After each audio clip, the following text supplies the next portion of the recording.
on almost every front, coffee seems to be healthy and have a really positive impact wherever it's been measured and across a whole range of different stuff. So, as to why caffeine's one part of it, I think the fact that coffee contains a surprising amount of fiber is another one, or the quantity of polyphenols in there. If you're interested in the gut microbiome, like coffee seems to be really good for that. And I think we know more and more the microbiome, Tim Spector has taught us all the importance of that it impacts us in so many different ways. So on almost any front, if you've researched, is coffee good for, longevity? Yes, you see a reduction in all-cause mortality that correlates to coffee consumption. Is it good for cognitive decline? Yes, you tend to see coffee consumption associated with less cognitive decline in old age, or liver function, cancer. All of these things seem to have a positive association with coffee drinking, but if it's messing with your sleep, I don't think it's worth it. That's just me. That's the line for me of like, it's not such an incredible benefit that is worth the loss of sleep quality. Mm-hmm.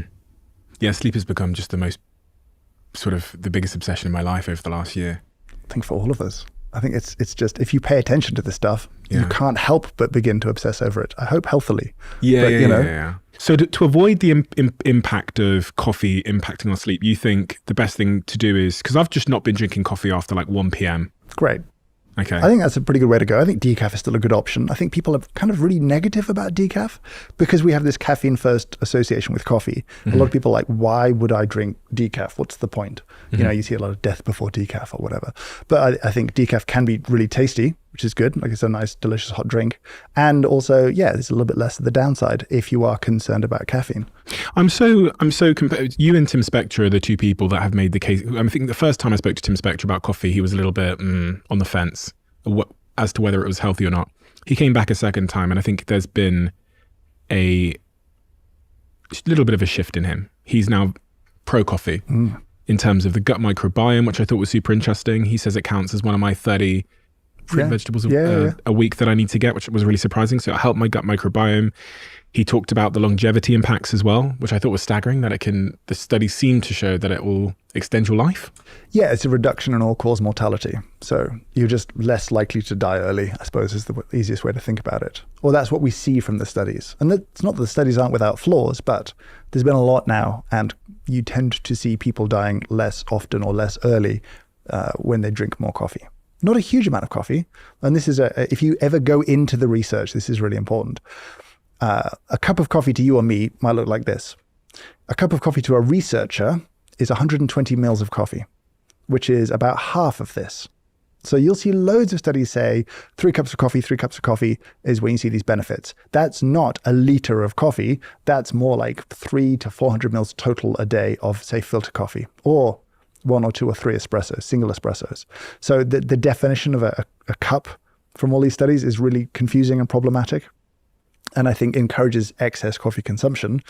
But 3 cups of coffee for heart disease, for all sorts of things, is seen to be associated with improvement in outcome. Why might that be? What is it about the coffee bean, that is causing health benefits? That's probably above my pay grade. Mm-hmm. I would probably, at this point, I'm probably aligned with Tim in that it's a great source of fiber and polyphenols. That it is like having another vegetable into the diet. It's more diversity of diet. I think one study showed that for some people in the US, like, cups of filter coffee were their primary source of dietary fiber. Now, that's kind of wild and not really how things should be, but it is a significant source of fiber if you think about it that way. A large cup might be 3 grams of fiber, which doesn't seem like much until you start tracking your fiber intake and you realize, that's a decent contribution for a drink. I think that's the biggest part of it. I don't think caffeine has been shown to be neuroprotective necessarily. So I think people are trying to understand the mechanism more. Caffeine's been studied separately and is much easier to study because you can dose it, you can look at the effects of that.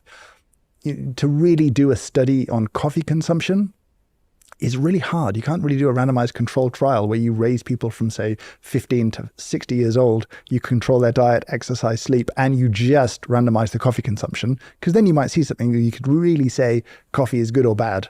We can just look at these large epidemiological studies and say, well, trying to control for diet and exercise and cigarettes and all these other things, it looks like coffee drinkers survive longer or have less issues. And it might just be that healthy people are just attracted to coffee. We don't really know which way around that is. There's no strong mechanism. But at this point, I'd probably be aligned with Tim on this one, that I think it's primarily going to be the gut. The fiber point's super interesting because he said to me that we're like, as a society, extremely fiber deficient. Yes. I think the number he said that we needed was about 20 grams of fiber a day. I think so, yeah. So if coffee's giving us 3 or 4 of those grams, that's almost sort of 25% of our requirement, which is pretty staggering. And I never really thought of coffee as a source of fiber. Neither did I until he told me. It just didn't cross my mind that this, it's a drink. How, it's not like a thick. I lived the life of like fiber is miserable cardboardy brown cereal. Yeah. That's fiber in my brain. And the idea that this was fiber was inconceivable to me. But, then I read the studies and it was fascinating. What about mental health?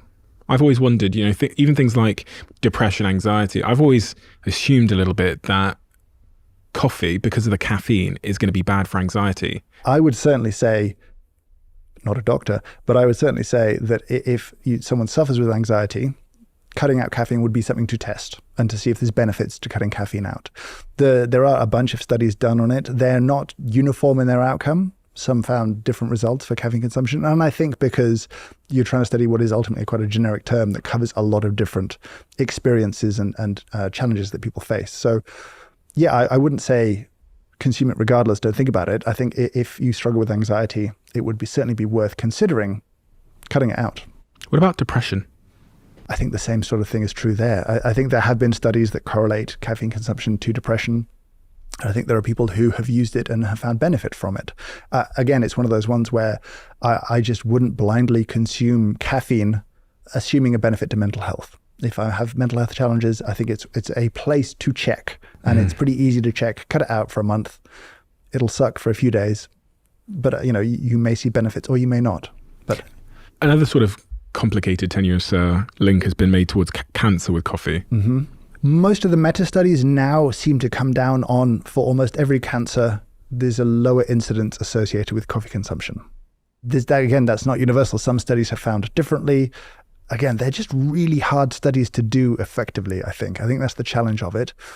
I have certainly not seen anything that makes me concerned about drinking coffee from that perspective anyway. I think there's whatever impact it may have, I think would be pretty minor compared to something like cigarettes. And I remember, I think you said on the internet some time ago, you think in 10 or 20 years time, people will see coffee consumption the way they see cigarette consumption. Yeah, I did. I remember saying that 2 years ago. Yeah. And I think to some extent there's something in that. I think we are getting more thoughtful about caffeine consumption, and I think caffeine is going to be the root of it all rather than coffee as a whole. Yeah, that's what I should have said. I should have said caffeine. And I think there is change, and I think we're definitely seeing that. I think there's enough health benefits in the coffee itself that we would benefit from keeping it around. I don't think there's any health benefits associated with cigarette smoking, but I think coffee will have some benefits, but I think our attitude and our relationship with caffeine is going to change. I think you're right about that. Yeah, that's really what I was getting at. I almost couldn't pull apart coffee from caffeine because I'm a muggle on this subject matter. But what I really mean is that addiction to this drug of caffeine and how it's like running everyone's life, and we need 3 cups or 4 cups a day just to be normal and to show up to work and think straight. I go, Jesus Christ, like, as is always the case with these sort of health revolutions, we kind of go to one extreme and then we go to the other. There's the counter movement. There'll be like the big decaf movement. There's now, because of neurodiversity and anxiety concerns, there's this jitter-free, crash-free caffeine movement emerging in things like matcha and etc. So, is decaf? Are you seeing a rise in people choosing decaf? And the great frustration of decaf is that decaf drinkers are typically very poorly served by the coffee industry. Okay. For a bunch of reasons, coffee shop owners tend not to invest in decaf. A lot of coffee roasting companies don't really care about decaf, despite the fact that decaf drinkers are the ones who are drinking it just for the taste. They are the purest coffee consumer, actually, because they just want the flavor. They don't even want the caffeine, just the flavor. Madness. So, it's always been an important thing for me over the years that decaf be good. But Yeah, I'd love to see more decaf consumption going on. I think decaf can be really delicious and good if it's done properly all the way through from sort of farm to cup. But it's not as available as it should be to most people, which kind of hurts me. What about Alzheimer's? Randomly something I've got increasingly more interested in over the last couple of years. I think from doing this podcast and speaking to health experts, but it has almost felt like this mystery disease that strikes some people for a reason that we haven't quite yet figured out. Perfectly healthy people can suddenly get the news that they have Alzheimer's. Is there a relationship from the studies that you've seen between Alzheimer's and coffee? Yes. And I'm going to sound like a broken record, where you see, once again, up to about 3 cups of coffee a day saw an association with reduced cognitive decline and a reduced incidence of Alzheimer's. So it's, again, I'm not saying that coffee is causing this. I'm saying in the studies, the people who drank coffee had better outcomes. But you can't just say because they drank coffee. That's a really important disconnect in these kind of things that doesn't happen often enough.